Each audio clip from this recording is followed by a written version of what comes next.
Hello. I have made no secret of the fact that this channel is 10 years old this year. This video is sponsored by SimpliSafe. After all, there's no safe like SimpliSafe. And my team and I are having a lot of fun going back to those early videos and thinking to ourselves, if we were to make those today, how would it pan out? Well, one of those videos was a video called I'm a Brit in America and I have a confession. And I remember it wasn't a confession that had any major substance to it. This was early in my channel. I didn't know what I was doing. I was just putting anything out there just to get a few laughs. Well, this video was watched by more people than I anticipated because it was publicized by Rhett and Link. In 2015, he posted a confession on his YouTube channel, Lost in the Pond. Let's take a look at what Lawrence has to say. I've lived in the States now for about 7 years, a move that was both courageous, I felt, and exciting. But in that time, I have engaged in dealings that many would consider to be inappropriate. Ooh, wow. Good. Great start. He gets you in, doesn't he? Great Those start. Brits can do that. They really pull you in. That's why we copy all their storytelling. And because it gained a certain level of notoriety, my producers have been on me to think of another confession that I can give to all of you here today. And so I thought of a really big one that pertains to another video that I did many years ago. And that video was called My 50 State Challenge. And if you need any indication as to how little I knew what I was doing, I'm not even in the thumbnail. Woo! Anyway, in this video, I made a declaration. That declaration was that I, Lawrence Brown, would visit all 50 United States by the end of the 2010s. And I know what you're thinking, ooh, Lawrence, but you didn't do that, did you? No.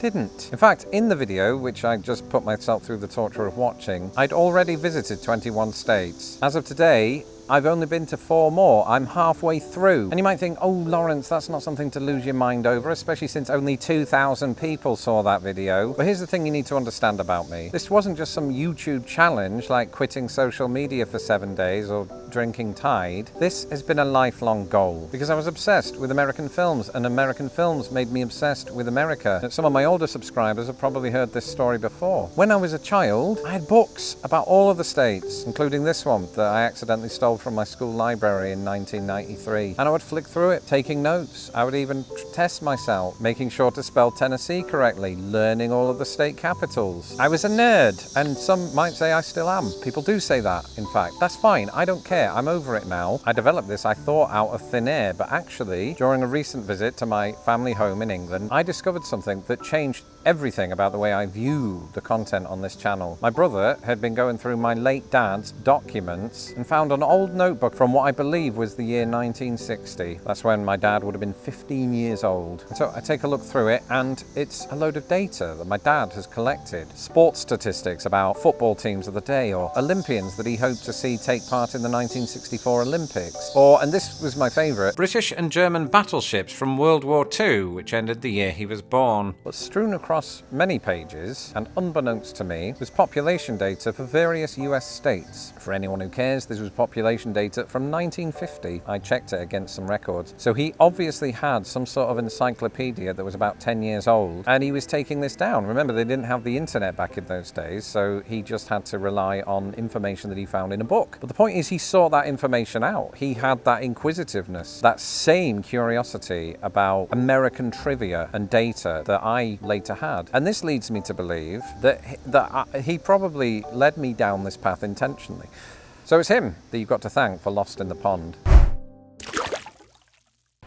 As a Brit living in America, there's something that I quickly learned. Americans love home security. And honestly, after the Uncle Toby incident of 2023 and 2024 and 2025, so do I. That's why I'm genuinely excited to partner with SimpliSafe. Whether I'm off filming a video about flag density or visiting family back in England, I can monitor my entire house right from the SimpliSafe app. Cameras, entry sensors, and even their Active Guard outdoor protection, which helps stop crime before it happens. With Active Guard, SimpliSafe's AI-powered cameras alert monitoring agents if someone suspicious approaches my property. They can talk to them in real time, trigger alarms and spotlights, and even request urgent police dispatch before a break-in ever occurs. And don't worry about my poor neighbor bringing over a plate of biscuits. SimpliSafe's advanced AI knows how to distinguish familiar faces, so no awkward sirens when Suburban Sue drops by. I also love that there are no long-term contracts, and that I could install it myself or opt for professional installation if I'm feeling lazy. SimpliSafe has even been named Best Home Security System by US News and World Report 5 years running, which is how long I've been full-time on YouTube, so props to them. Save 50% on your SimpliSafe security system when you sign up for a professional monitoring plan. Visit simplisafe.com/lostinthepond to customize yours. There's no safe like SimpliSafe. He'd come out with the same pieces of trivia again and again, such as Little Rock, that's the capital of Arkansas. But Dad, isn't it pronounced Arkansas? No. Why not? I've no idea, because the internet hasn't been invented yet. Years later, I made a YouTube short about this, search for it, and now that he's not here, I find myself confessing to you, but also to my dad, who can't hear this, that I didn't get to all 50 states by the end of the 2010s. And that's on me. You know, I don't want to give excuses, but since you asked, here are the reasons why.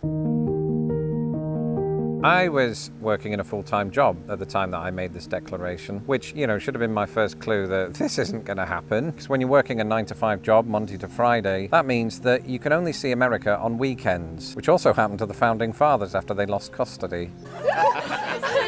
And you can't easily do that for reasons that we'll get onto in a minute. But that's not quite the whole picture, is it, Lawrence? No, Lawrence. Many US employers also give their employers PTO. That's not a disease. PTO stands for paid time off. And even if it was a disease, it spreads quite slowly and eventually gets removed. The thing is, it's not like in Britain where it's nationally mandated that you have 28 days a year or something like that to just take off for vacation. You have to accrue that time off by putting in the work, which to me is discrimination against lazy people. And on top of that, the culture is such here that you half feel bad for taking any day off work. In Britain, you could probably see all of the counties on a relatively low budget. I mean, sure, the cost of train travel is expensive, but one train journey from, say, Edinburgh to London will cut through several counties, so you've knocked them off your list straight away, even though that doesn't count. In America, trains are an option, but they're a very slow one. Yeah, I wouldn't recommend trying to see all 50 states by train. There are some states where trains don't even stop. So then you're thinking, well, we could drive it. Sure, you could drive it, but the gas mileage alone is going to be hefty, even with a Prius. And you'd be talking about multiple hotel visits depending on the complexity of your trip. Like, if you want to hit 7 states in one trip just to knock several out, that's going to cost you big time. The further west you get, the harder it is to knock out multiple states. And you know, I take issue with the wording I just used, to knock it out, because that implies that I'd only be visiting these states for some sort of vanity number instead of immersing myself into the culture. So let's say you really want to get a sense for Wyoming. You can't just spend 4 days at Yellowstone and be done with it. You have to go out into, you know, the farmland and plant some crops, as long as I'm getting paid to do it. Speak to actual Wyomings, I don't know what it is. You can't do that if you're simply trying to knock these states out. And I think when I made that declaration, I was thinking about numbers, the completion of a challenge, and impressing my father. You can't half-arse it, because I think in doing that, you're not just letting down your viewers, you're letting yourself down. And the mosquitoes, apparently. This is why in the 2020s, when I knocked Pennsylvania off my list, I did so by eating food in Pittsburgh and Philadelphia and at every mountain in between.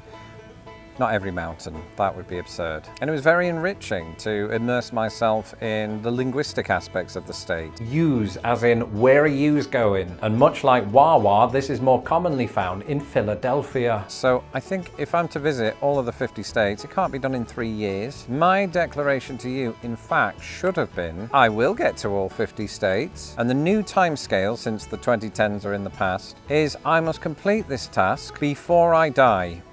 Or even after I die, depending on where they have the funeral. Either way, I imagine I'll continue to draw deep inspiration from my dad's notebook. I mean, sure, as a teenager, my dad might have misspelled California, something that would have been unthinkable when I knew him. But there's so many details that I absolutely love about this thing, such as how he categorizes the places in Alaska as world towns, villages, and cities. When his source was published in 1950, Alaska was still a US territory in much the same way that Puerto Rico is today. But it had recently become a state at the time he was taking these notes. So in my head, I'm thinking, did he know that? Was he aware of it? Knowing myself at 15, I'm thinking he didn't know, because I imagine he would have noted it on this page. And while writing Manchester United, could he have ever imagined he would have a son who would sit in the pouring rain with his wife, watching that very team at Soldier Field in Chicago, a place, for reasons that are now lost to history, he put a check mark next to. And not surprisingly, he seemed to take a particular fascination with New York, a city that, as far far as I'm aware, he never got to visit, but a place whose population data took pride in place on the very last page. Thanks for watching, and let me know in the comments how many states you visited, and feel free to support Lost in the Pond on Patreon at patreon.com/lostinthepond, or you can become a YouTube member by clicking the join button below. Until the next video, goodbye.